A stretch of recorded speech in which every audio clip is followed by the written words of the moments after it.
on the cover of Men's Health magazine. But you know him from season 20 of Dancing with the Stars? 2014 Ultimate Men's Health Guy. Noah Galloway. Noah Galloway. Noah Galloway. And then look in the mirror and saying, well, I've got 2 limbs left. I can do something with this.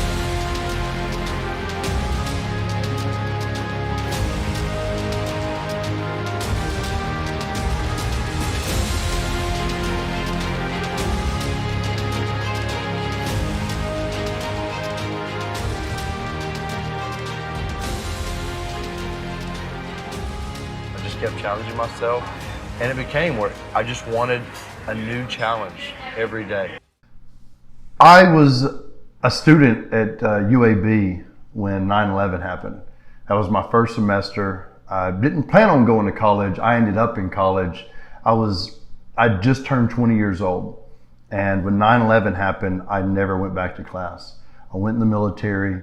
I have an uncle that was a paratrooper in Vietnam. He always told me if I went in the military, go airborne infantry, so I'd be right up front.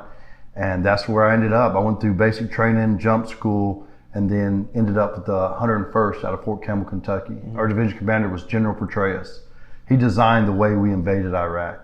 So in 2003, we were the lead element that went all the way from Kuwait into Iraq, Najaf, Karbala, hit Baghdad, then pushed to Mosul. And spent a year there, went back on a second deployment. On that second deployment, I was hit by a roadside bomb. Lost my left arm, my left leg, had severe injuries to my right hand, my right leg. I woke up, my mouth was wired shut. You know, when I woke up 6 days after the explosion, I didn't know where I was or how I got there. It was all news to me of all the injuries that I'd went through, and it was really tough because I ended up in the military because of September 11th. But once I got in, wearing the uniform, serving with those guys, you know, the camaraderie, everything about it, the excitement of being overseas, I loved. And I found a career. And most people go their entire lives to never find a career. And then one day I wake up in the hospital and that career was over. And it was really hard on me. You'd first think that just losing an arm and a leg, that would be the most devastating thing to happen. It was hard on me, but I think losing something I found as a career hurt more. Wow. And I battled a lot of depression because of that. And I struggled. It took a long time to find my way out of that. I struggled for a long time with who I was. You know, a lot of people, you have this vision of the future.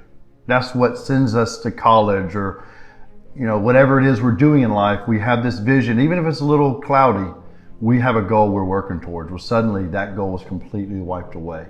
And I had for a moment, I felt like there was no reason to live. I was very depressed. Thankfully, I have 3 children, and they were what kept me moving, even though it was at a slow and horrible pace. But one day I walked into my living room and my 3 kids, they were very young, they were sitting on the couch. And I realized to my 2 boys, I'm showing them what a man is, and that's what they're going to become one day. To my little girl, I'm showing her how a man's supposed to act, and that's what she's going to look for one day. And that scared me, because who I was not who I wanted my boys to be or my girl to end up with. So I knew I had to make a change, and it still took a while. I still messed up, made mistakes, but it was my children that were the driving force to get up every time I fell and just push harder and go further. And what I slowly started to realize, and I love sharing this with people, is that our life is a book full of chapters. And whenever one chapter ends, we accept that and we move on and start the next chapter. And I see a lot of veterans, and I see this in a lot of football players, a lot of athletes. You know, you push your entire life for a certain thing and then it ends. Even if you had a successful career. I've been around a lot of retired, successful football players who have struggled with that, because when it's over, it's over. And my time in the military came much quicker than I wanted to, but it was a struggle. And once I realized, okay, I'm proud of that time, now it's the new chapter. Since I was injured, I'm several chapters past that now. And I think that was the best thing that ever happened to me. Is those goals in life, the reason they're a little hazy is because that's what we're going towards. But suddenly things shift, and we have to be willing to adapt to that. And that's the hardest thing any of us find. I still struggle with it. You know, I get excited when I'm doing something, everything's going great. This time last year, I was nonstop working, traveling all over, doing things. And then everything came to a halt. The entire world stopped for a moment. And I had to learn to adjust just like everyone else.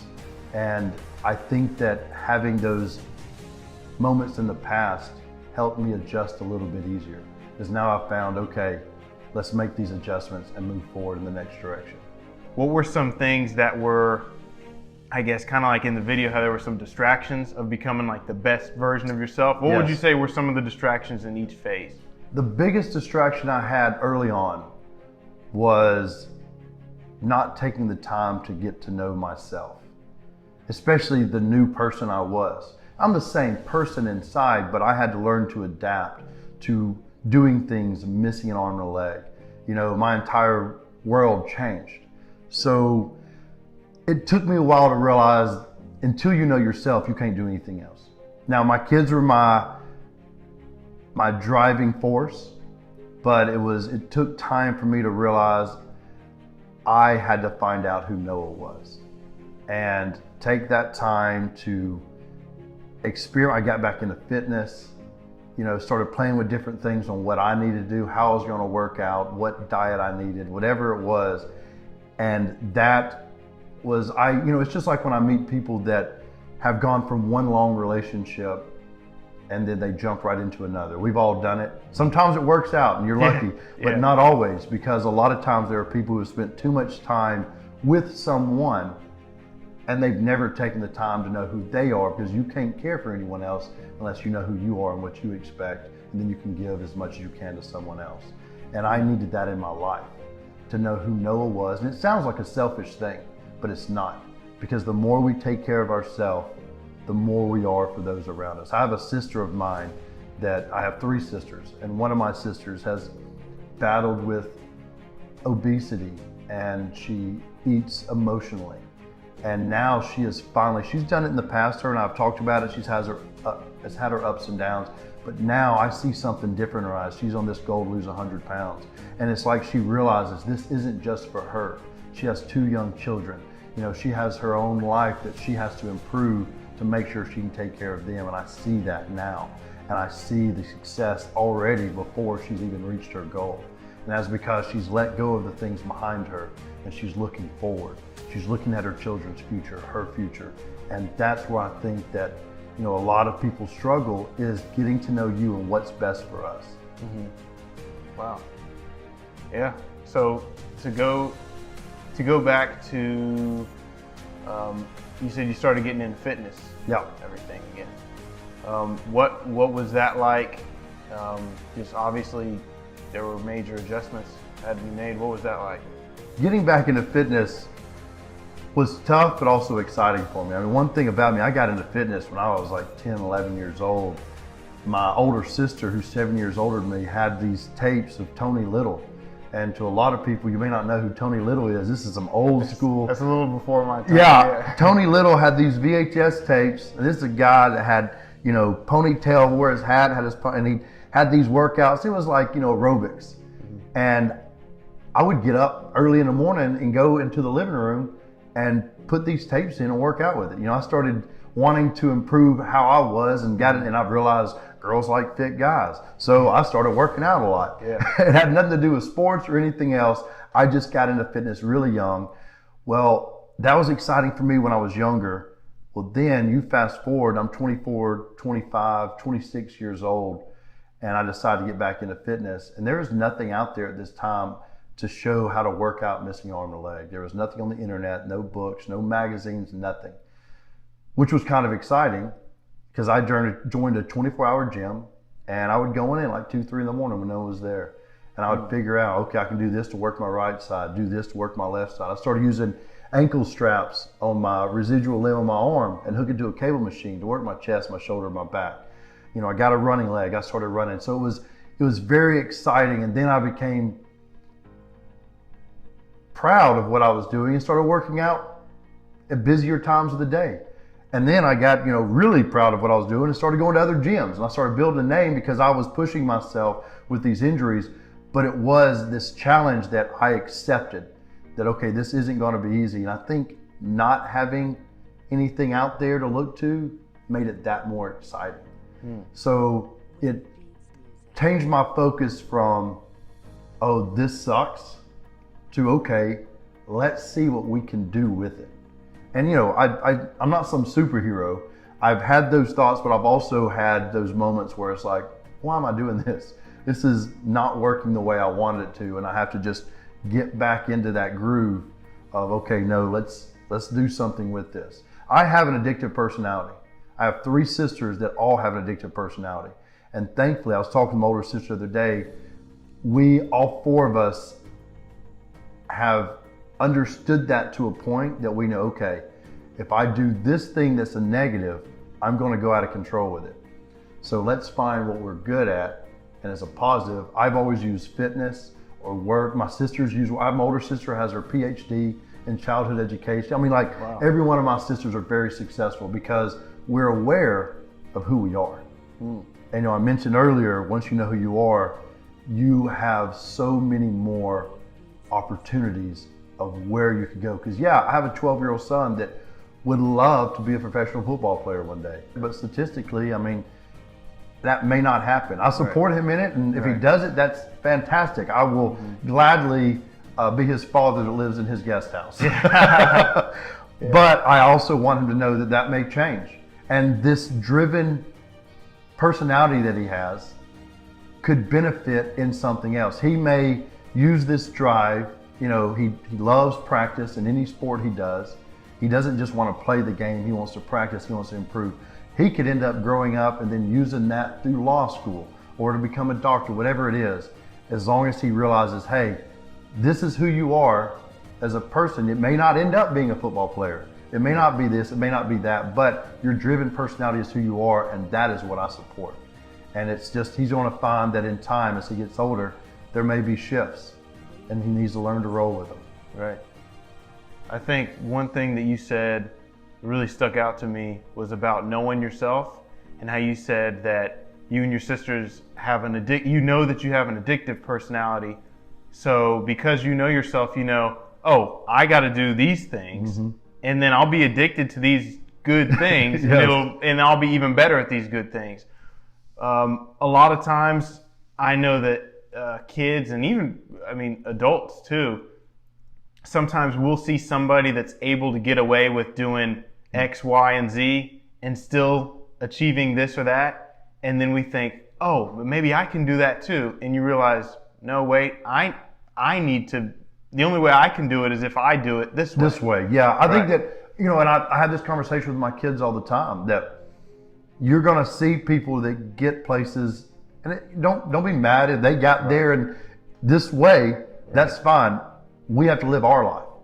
And our life may mean we have to go this way around. Or realize, and this is what I think is really tough to have a conversation with your kids, because you want the youth to feel like they can do whatever they want. But reality is, hey, you find what you're good at, and that's what you go and do. Because you know what? Hey, I think it'd be cool to be an astronaut. But guess what? It ain't gonna happen for me. One, I'm not that smart. And it's just, and the things that an astronaut needs to know, the mathematics, the science, everything behind it, I've never cared that much about. So really, I just think it'd be cool to be in space. So that's not a good reason to be an astronaut. Right. So I find what I'm good at and start working towards it. Right. And then there are sometimes I take up things that I'm not that good at, but I find as a hobby that challenges myself, and I find a new way of seeing myself. 3 months ago, I started playing golf. Missed an arm and a leg, thought why not? Thought it'd be fun. I became addicted to it, and now I play constantly. And I'm never going to be on the PGA Tour. It's something that is distracting me from not working right now, because I give speeches to thousands of people at a time. Well, that's not happening. So I had to find something to keep me from getting off track and sitting around and drinking or doing this and doing that. I had to find something to distract myself. Well, now it's showing that on my social media, people are excited about seeing me playing golf. So this could become something, it may not. You know, in the next couple of months, things change and I get back to working and I never play another round of golf. Or I do it every so often for fun. Right. Who cares? But right now I see it as this is something that I have to keep myself moving. And with the kids, you know, they had an extremely long summer this year because school ended early. I had to keep my kids busy in different things. Right. Because we get distracted, we let things bother, and that can cause depression in a lot of people. You know, depression is something that affects all of us. Doesn't matter if you lost a limb, doesn't matter if you've never been injured or never been in combat. We always talk about that, but no, your everyday average people suffer with depression. Hey, the devil rides on an idle horse. You cannot sit around. It will drive you crazy. Yeah. And I know that about myself. And that's one thing that I have really pushed to my kids and to those around me. Hey, know who you are. Once you know who you are and you're constantly, when I started playing golf, I saw the mental game. I always heard in golf there's a mental game. Oh my God. It drives me crazy, but I love it because you're out there with a whole group of people, but you're playing your own ball. And it has really shown how I feel like I react. I am very strict on how I play golf. There's no fluffing the ball. There's no moving it. There's sometimes guys are like, well, move that. That's guys like, no, I'm going to try it here because that's where my ball landed. And I feel like that's how I am with life. You know, hey, something bad happens. I'm like, okay, this happened. So now what am I going to do to try to improve it? It may take me longer to get there, but here I come. Right. Wow. Yeah, that's, speaking of new challenges, you were on Dancing with the Stars, and I'm not sure if you were a dancer before or not. But when Dancing with the Stars called me, they asked me if I had any dancing experience, and I said no. And they were like, well, you know, you'll do our show. We'll put you in a house in LA for the duration of the time you're here. And I said, no, I can't do that. I'd already turned down Survivor and another show because I didn't want to be away from my kids for so long. And when I told Dancing with the Stars that, I mean, it was a relief that I had an excuse not to do it. And they said, well, that's fine. We'll send the dancer to Birmingham and you'll rehearse there and fly back and forth to LA. And I was like, crap, I didn't really have an excuse. So I was like, all right, I'll do it. I didn't think I'd last very long on the show. But as the weeks went on, I was getting a lot of the votes. And I was not the best dancer out there, but I felt like people started reaching out to me. They said they were inspired that I was taking the risk of putting myself out there. And I felt like there were other people who saw that I wasn't a good dancer, but I was trying my best every week. Like I was putting everything into it. Dancing took over my world. And week after week, you know, more and more people were reaching out to me, veterans families, people with disabilities, people without disabilities that were just moved by what I was doing. And that really started to just made me want to be there more because it became bigger than me. And we ended up doing the entire 10 weeks and came in third place. And that was incredible. I don't dance. I haven't danced since. You know, people think you learn something. No, it's a crash course in every dance you're doing. And it was a great time. I'm glad I did it. But dancing took over my world. And when it was over, I was like, well, I'm never dancing again. Yeah. So in fitness, dancing, now you're saying golf, in all these areas, it seems like it's a new challenge. There's always been some sort of new challenge to overcome, and just like your shirt, it says a challenge may rise, but so will I. Yeah. Do you think that there was any aspects from the second guy video that you could say, oh, this part applied to similar to when I was going through this or that, or maybe all the situations? Well, anything? You know, yeah, and the video was really good, and it was interesting to watch, because at one point you're like, well, this guy, he's got it going on. Then you're like, oh, this guy's got it going on. Now, one thing that I would compare it to when it comes to Dancing with the Stars is, and I kept having the executive producer tell me, she was like, hey, Noah, we've had a lot of people on this show, and afterwards they always say, I wish I'd have had more fun doing it. See, I treated it like it was a job, and every day at rehearsal was just intense thinking, what do I have to do, this, that, whatever. And one day I remember my dance partner, Shauna Burgess, said, will you at least look like you want to dance with me? I was like, I'm sorry, I'm thinking. This is how I look when I think. Because I was putting so much into it But then it was more of a job instead of a reality show to have fun. And I look back and I wish I'd listened to the executive producer and had more fun, because I was in there pushing it, Right. but I wasn't, and I think it would have paid off in my dances on live television as well. Right. I know it's weird that I'm comparing, No, athlete, but it's the same thing. I was putting in all this time. I had, one of the guys, you always had security, you always had producers on you, and he said there'd only been one other person in 20 seasons he'd seen rehearse as much as me. And it was a basketball player. I didn't recall the guy's name, but he said between he and I, we were rehearsing longer than anyone else. And I told him, because I don't know how to dance. And I wasn't thinking about it just being a show and have fun. So I put a lot of unnecessary stress on myself. And at the end of it, I just came in third. And I could have came in third and had more fun. Right. And so there is an interesting dynamic of putting in the work, but not letting the work own you. Right. And that's what I allowed to happen. Right. There's definitely a balance, because a lot of times when I explain that concept to people, they see how the second guy is describing, like, well, he doesn't have any fun. And then you're like, well, when you think about it, it's not saying don't have any fun. It's not saying don't enjoy the process, because I think that's just a crucial part of life in general. But it's only when the enjoyment of the process or the enjoyment of the journey becomes to a point where you're enjoying it more than you need to actually be doing, then that's when it becomes a distraction. But if you're enjoying it to the point where it's not a distraction, I believe that that's great. Like you need to have that balance. Yeah, guys like you and I, we enjoy working out, so we actually need that, because it's not just fitness, it's decompressing. Right. Whatever it is for you and whatever it is for me. And other people, they need to work out because it's part of their job, but they don't enjoy it like you and I. Right. And it's not that they won't have the same success, they just view it differently.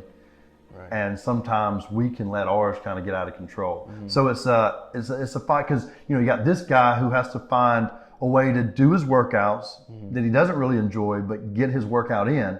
And then you have this other guy who loves working out and then realize, hey, don't overdo it, because then it starts to just break you down. Right. And so there is that and that's, personally, I've always struggled with balance. I've had failed relationships because of it, because work would take, and then it wasn't until I had children and as I got older and slowed down just a little bit that I realized I can balance, home life and work life. It's just how we adjust to it. And, that alone is something that's hard to find if you're somebody that is addicted to what you do. Right. Whatever it is. Once you grab something, you go all out. Because I'm one extreme or the other. I'm either all in or I'm all out. Right. Yeah. And it's interesting because it's not that the first guy wasn't working hard. And it's not that they may not both achieve the goals. It's just like, which one is most likely? Like, it's basically like trying to better your chances the best that you can to make whatever your goal is the best possibility, like the greater probability of happening. But you still don't know. Here's the thing is, I would compare it. I'm sorry, you were in a thought. No, you're good. I would compare it to, if you walk in a casino, you and I walk in, and we both know, all right, our odds are better at blackjack. They say that if you play blackjack, your odds against the house are a little bit better. So not perfect, but better. Now we sit down, we both have the same idea of how we're going to play blackjack. But you know what? We have no idea what card that dealer is going to deal. And because there's always that, hey, you did everything possible to prepare, but then, hey, life dealt you this, right? And he got that. Yeah. And we can't let that, too often that destroys people, where they're like, why did he get it and I didn't? And if everything was played out fair, you have to let it go. Right. I'm not saying if something unfair is happening, you shouldn't speak up, but I'm talking about if reality is, it just happened to be, the coach had, the recruiter had to look at two different guys, and that day you weren't at your best and he was, or vice versa, or you just slip up and trip while you're out there, and he's like, well, it's between those guys, and I'm just gonna go with him. Right. You know what I mean? And all too often, we'll never know how often there are people who make decisions by the flip of a coin. Right. And then just one person's entire life changes, but you have to be willing to accept that and adapt. Yeah. You can't, one thing my dad always told us in sports is you can't control the outcome, just control what you can control in the process. Yeah. And when you do that, your probabilities will be greater, but at the end of the day, either could happen, and you want to be able to, at least for me, I always just wanted to say, at least I know I did everything I could do, so that when I look back, I can say, I did everything that I could do, and if it doesn't happen, that's because it wasn't meant to happen. Mm-hmm. But if it doesn't, it's not because I don't want the blame to fall back on me. Yeah. And that's the thing is, like, all too often people like, my son will do it. At a game, he'll be like, these refs, this. I'm like, hey, it's their call. You know what I mean? Right. You getting upset is now going to affect you this next play. Now that falls on you. Mm-hmm. And that's, as in sports like that, the other team will try to intimidate each other because it's all about getting in somebody's head and having them focus on a couple of plays behind. Just last night, I was watching a show on Apple TV Plus, and there's a coach who's from the South who's now coaching a soccer team in England. So it's very interesting. He's a hillbilly, and he tells this soccer player who would get in his head, a mistake would happen, and he couldn't get over it. Mm-hmm. He told him, he said, you know what's great about goldfish? They have a 10-second memory. Be a goldfish. And like when he said, I was like, wow, that is profound, because you can't let what happened 10 seconds ago control the rest. And I see that like in traffic. I used to get mad in traffic. Now I just let things go. Mm-hmm. And you see people that'll get cut off or whatever, and they get mad. They carry that all the way into work or back home to their family, and you can't. When something goes wrong, the best you can do is take that outcome and turn it into something else. Right. What would you say about that message of, hey, you can do it all, have it all. You don't have to sacrifice anything to have your goal. And sometimes a lot of them are getting let down when they see that there's a reality of that. Me and my kids talk about it, but I think they have seen it because I have, a little bit of a social media following. I've had people say, does it not bother you that your entire life is out there in the open? And I said, it's not. I put out there what I want to put out there. And too often there are those people on social media that are influencers. Hey, I give them all the props in the world. If someone can create something and make money, isn't that why we go to work? So it's great. But, social media, you put out the certain things you want. It's just like I have, gotten a little out of shape before, and then gotten a call that I had 2 weeks to do a photo shoot where I'm shirtless. And I'm like, okay, now I need to adapt my entire, everything, my eating habits to look a certain way. And it's not that I'm healthier. In fact, usually when I'm doing a photo shoot, I could not go run a race. I have depleted myself to look a certain way. And knowing that, I remind my kids, I was like, look, what you see isn't what reality is. Mm-hmm. And I think kids need to realize that. But kids are smarter than we give them credit for. I think that, a lot of us, especially me, I'll be 39 this year. I'm like, man, I'm glad there wasn't social media when I was younger. Who knows what would be out there? And kids nowadays, they've heard that. They've seen that. They're not saying some of them don't still make mistakes, but my kids are very much aware, hey, once you put it out there, it's there. And you don't know where your life's going to go and what you're going to need.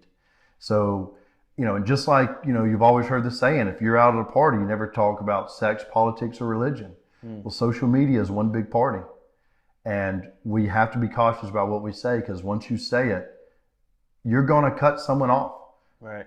And it's not going to go well. And so you just leave that alone. And I think that there are a lot of kids that see that and can make something of it. I don't like when people say kids these days. You always hear that. Yeah. No, there's a generation of kids that are going to be incredible entrepreneurs. Yeah, you're right. Then you take an example of me getting into golf. I'm not good at it. And but I've had some great I'm getting better. And I have had friends of mine that who just see my social media and they're like, it looks like you're horrible at it. I said, yeah, I share a lot of the funny things. And I've had other people reach out to me that say that they feel better about their golf game, not because I suck, but because they see me making the same mistakes as them. And they see me as someone that anything I do, I'm amazing at, which isn't true. I may never be good at golf, but I find it something challenging and exciting, and it'll be a hobby I'll always have, but I'm doing it for myself. And I think a lot of people reached out to me and said they have enjoyed seeing that I'm enjoying golf, and now they're enjoying golf more. Because we're not going to be pros. Too often we sit and we watch, just like any other athletes, we see that small percentage of men and women who can do things that aren't average. Right. A professional golfer can hit the ball that you're not going to come across an average golfer that's going to do and then put it on the green. It's not going to happen. And once we realize that some things we're better at than others and don't let it over control our world, then we can do things that we enjoy and then do things that we work towards that are going to improve our lives. And I think that all goes back to knowing who we are. Once you know yourself, that's where the possibilities are endless. Earlier I mentioned kids and not wanting them to think they can't be whatever they want to be. It's no, you can be whatever you want to be if you find out who you are. Once you find out who you are, then you know what you're good at, and that's what you go after. Kind of like being honest with your strengths and weaknesses. Where do I need to improve? What do I need to hold on to? What do I need to let go of? How can I navigate? Because it's kind of like that, and I don't want to put words in your mouth, but I think about it like that canoe analogy. Everyone has different things in the boat. Yeah. I love that analogy. Being in the canoe and then it's like, hey, what do I need? What do I not need to hurry up and get across this lake before my time is up? Right. And some things you don't need and you toss out. But then there's other things that you're aware of, because sometimes people toss out things they need. Right. And they regret it when they get to the other side. Right. Because they've thrown out things that are important. But too often we carry baggage we do not need, that is not necessary. Yeah. I'm Noah Galloway. I'm a veteran that served in Iraq on 2 deployments, lost my left arm, my left leg. I struggled, but I came back, ended up on the cover of Men's Health, came in 3rd place on Dancing with the Stars, and I've had an incredible life, and I have 3 beautiful children that are my driving force. And I am the second guy.